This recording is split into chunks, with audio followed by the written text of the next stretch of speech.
Hello and welcome back to another weekly Anchor Update. I'm Brody. And I'm Reagan. Coming up, the Rhode Island Supreme Court overturns a 2020 Providence murder conviction over an evidence error. A suspect faces video voyeurism charges connected to the University of Rhode Island. A Cranston teacher's assistant is charged after cocaine is found inside an elementary school. And 2 men are injured following an altercation in Pawtucket. But first, let's hear from Duel about what's going on around campus this week. Thanks, guys. There are a number of events happening right here on campus this week. Starting off, Thursday's Spanish Conversation Circle sessions will take place from 12 to 1 in the Adams Library Rhetoric Room.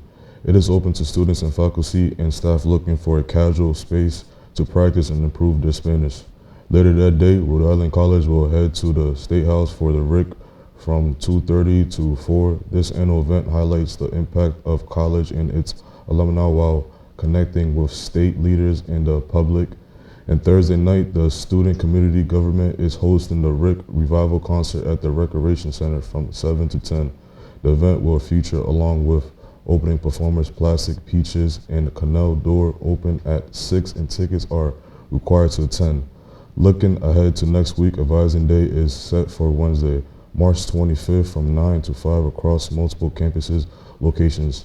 Students can stop by to plan for the fall semester, ask questions, and get help with advising needs. That is all for your on-campus updates.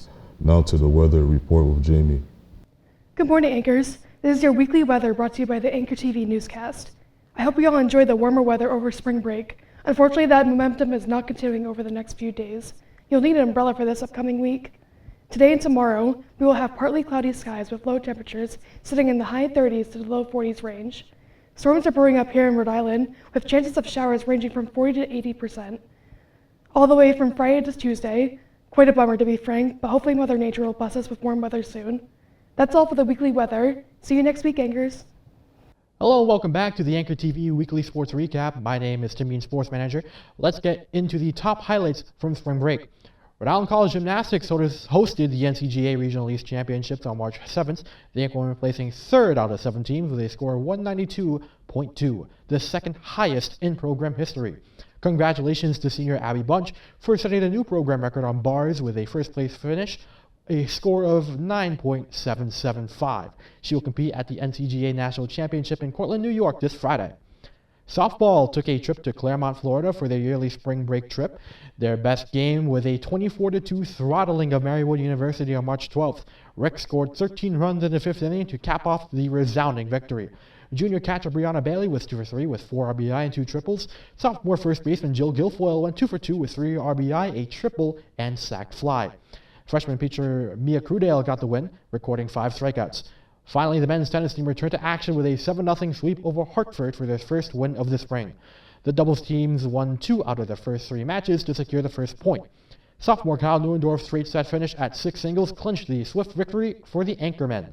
That's it for the weekly recap. Find all scores and results on anchorweb.org in the sports section.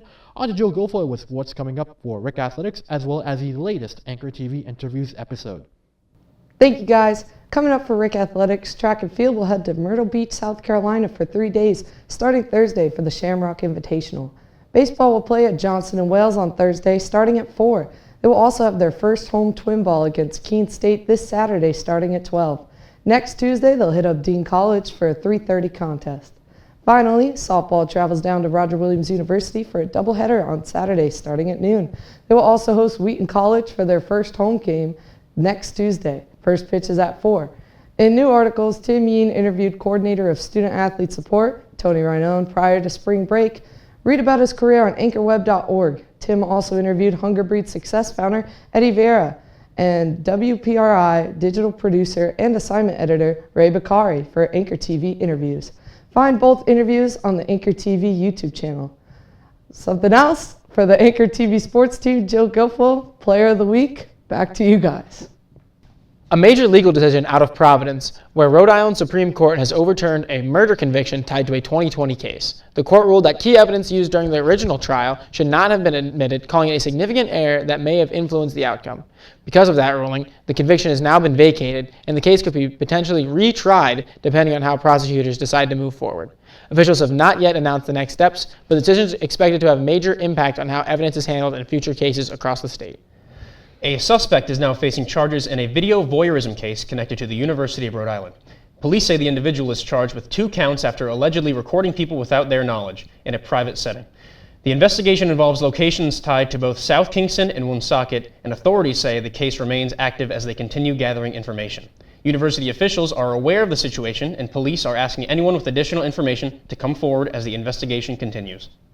In Cranston, a teacher's assistant is facing charges after police say drugs were found inside an elementary school. According to investigators, cocaine was discovered in a bathroom at Chester W. Barrows Elementary School, prompting an immediate response from law enforcement.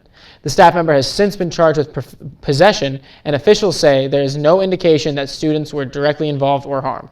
School leaders are cooperating with authorities, and the situation remains under investigation as more details are being reviewed. And in Pawtucket, 2 men are injured following what police are calling an altercation. Officers responded to the scene and found both individuals hurt, though the extent of their injuries has not been fully released. Authorities say the incident appears to have been isolated, and there is no ongoing threat to the public. The investigation is still ongoing as police work to determine exactly what led up to the confrontation. That's all we have for you this week. Thanks for watching, and we will see you next week.